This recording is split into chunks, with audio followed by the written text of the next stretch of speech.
Kasalukuyan pa rin ngang umiiral ang northeast monsoon o hanging amihan dito nga sa may bahagi ng northern and central Luzon na siyang nagdadala nga ng mga katamtaman hanggang sa mga malalakas na mga pag-ulan.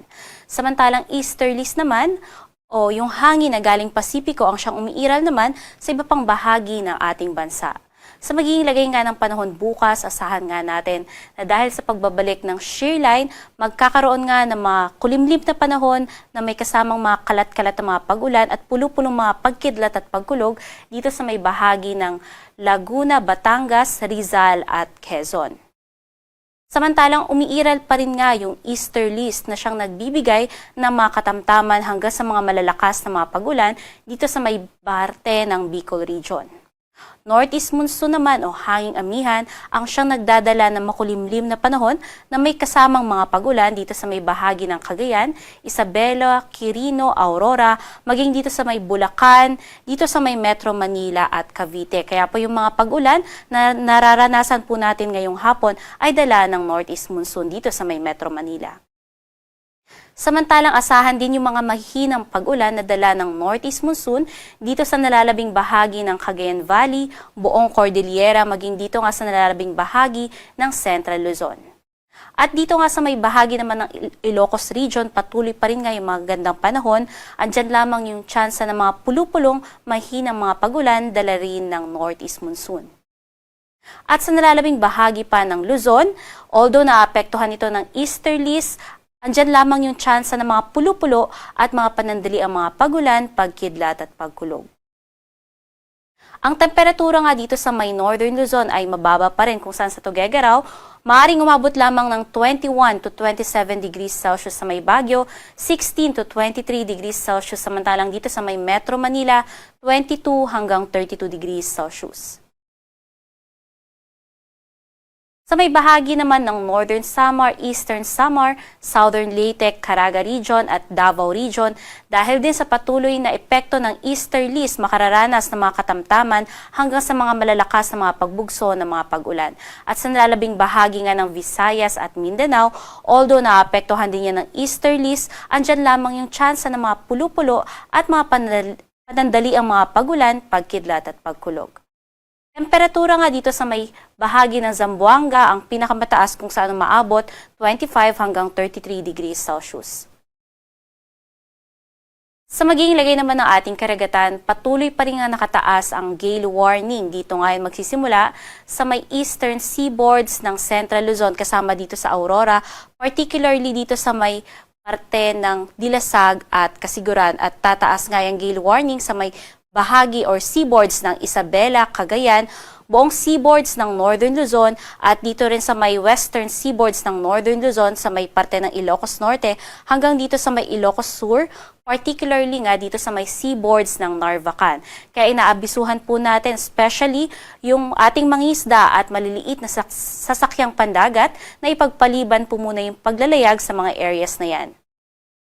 Samantalang dito naman sa seaboards o nalalabing seaboards or karagatan ng Luzon at eastern seaboards ng Visayas, although wala tayong nakataas na gale warning, makararanas po ng mga katamtaman hanggang sa mga matataas na mga pag-alon kung saan maaaring umabot nga hanggang 4 meters. Kaya inaabisuhan po natin yung mga sasakyang pandagat na maglalayag po sa mga areas na yan ay mag-ingat po sa mga matataas na mga pag-alon.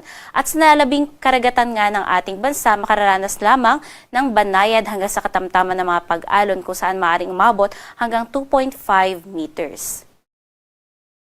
Sa magiging lagay naman ng panahon sa Luzon sa susunod na 3 araw, asahan nga natin na dito sa Metro Manila, although naapektuhan pa tayo ng northeast monsoon at shear line hanggang bukas, ay maaaring na tayong makaranas ng epekto ng easterlies pagsapit ng Miyerkules hanggang Biyernes at andyan na naman yung tsansa ng mga pulo-pulo at mga panandali ang mga pagulan, pagkidlat at pagkulog.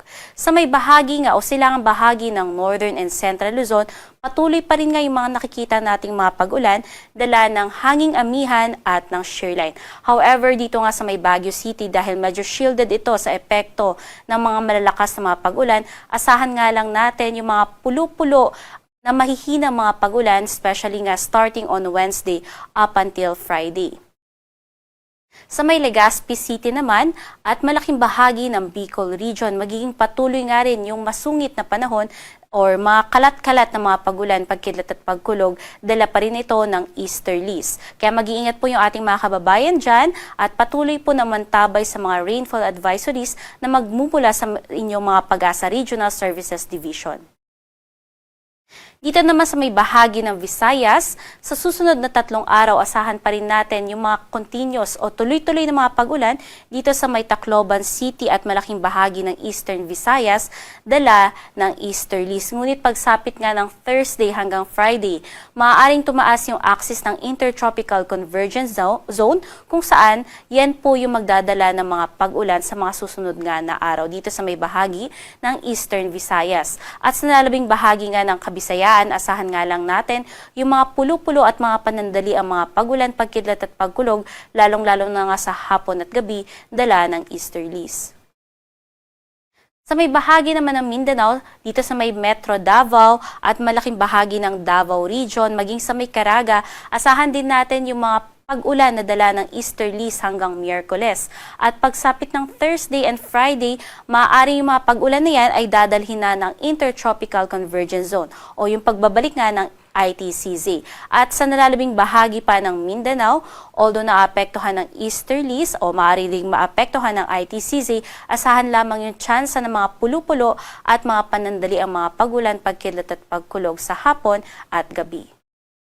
Base naman sa ating tropical cyclone threat potential, this week may pinapakitang isang potensyal na low pressure area or mababang tsansa na maging isang ganap na bagyo na maaaring mamuo dito sa loob ng ating Philippine Area of Responsibility sa may bahagi ng Katimugang Silangan at maaaring ngayong lumapit dito sa may Mindanao, Visayas, and Southern Luzon.